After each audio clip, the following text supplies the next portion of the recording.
Janagalam news కి స్వాగతం. ఈరోజు గుత్తి మండలంలోని మామూల చెరువు దగ్గరికి వ్యవసాయ కార్మిక సంఘం ఆధ్వర్యంలో ఈరోజు ఇక్కడ మామూల చెరువుకి కూలీల దగ్గరికి రావడం జరిగింది. అయితే ఇక్కడ కూలీలని వాళ్ళకి ఎన్ని రోజుల నుండి పని చేస్తున్నారు, వాళ్ళకి వేతనం వచ్చిందా లేదా అని చెప్పి కూలీ వచ్చిందా లేదా అని అడుగుతున్నాము. అయితే ఇక్కడ ఉన్న కూలీలు చెప్పడం ఏమంటే జనవరి నుంచి కూడా చేసిన పనికి డబ్బులు అమౌంట్ పడలేదని చెప్తున్నారు. అదేవిధంగా గడార్లు తట్టడానికి కానీ అమౌంట్ ఏమి ఇవ్వడం లేదని చెప్తున్నారు.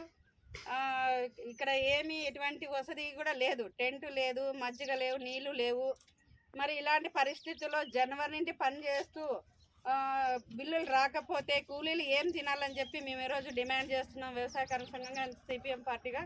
కాబట్టి తక్షణమే ఇక్కడున్న మామూల చెరువు గ్రూప్లో ఏదైతే ఇక్కడ వీళ్ళు ఎంతమంది అయితే పని చేస్తున్నారో జనవరి నుండి వాళ్ళకి కూలీలు రావడం లేదు కనుక వెంటనే జనవరి నుంచి రావాల్సిన అమౌంట్ని బకాయిని వెంటనే రిలీజ్ చేయాలని చెప్పి, అదేవిధంగా గుత్తి మండలంలో ఏ పల్లెలో ఎక్కడ పని చేస్తున్న కూలీలకైనా ఏవైతే పెండింగ్ బిల్లులు ఉన్నాయో ఆ పెండింగ్ బిల్లులు వెంటనే రిలీజ్ చేయాలని చెప్పి మేము వ్యవసాయ కార్మిక సంఘంగా డిమాండ్ చేస్తున్నాం.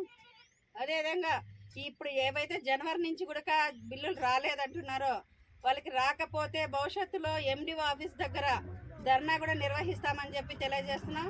ఈ కూలీలకి జనవరి నుంచి కూలీలు రాకపోతే ఏం తిని అన్నం ఇంట్లో ఏం తినొచ్చి వాళ్ళు ఇక్కడ వచ్చి పని చేయాలని చెప్పి మేము డిమాండ్ చేస్తున్నాం. కాబట్టి వెంటనే వాళ్ళకు ఇవ్వాల్సిన అమౌంట్ ఇవ్వాలి. అదేవిధంగా ఇక్కడ ఇప్పుడు వచ్చేది వేసవికాలం, ఎండలు మండిపోతున్నాయి. మరి అటువంటిప్పుడు కళ్ళు తిరిగి పడిపోతే కనీసం ఇంత నీడ లేదు, మజ్జిగ లేదు, మంచినీళ్ళు లేవు. మరి ఇలాంటి పరిస్థితుల్లో ఈ జాతీయ ఉపాధి హామీ పనికి వేల కోట్లు వస్తున్నాయి. మరి ఈ డబ్బులన్నీ గవర్నమెంట్ ఎక్కడ పెడుతుందని చెప్పి మేము డిమాండ్ చేస్తున్నాం. ఏవైతే కూలీలకి ఇక్కడ కేటాయించిన డబ్బులు వాళ్ళకి అందే విధంగా ఈ యొక్క ప్రభుత్వం పనిచేయాలని చెప్పి తెలియజేస్తూ డిమాండ్ చేస్తున్నాం.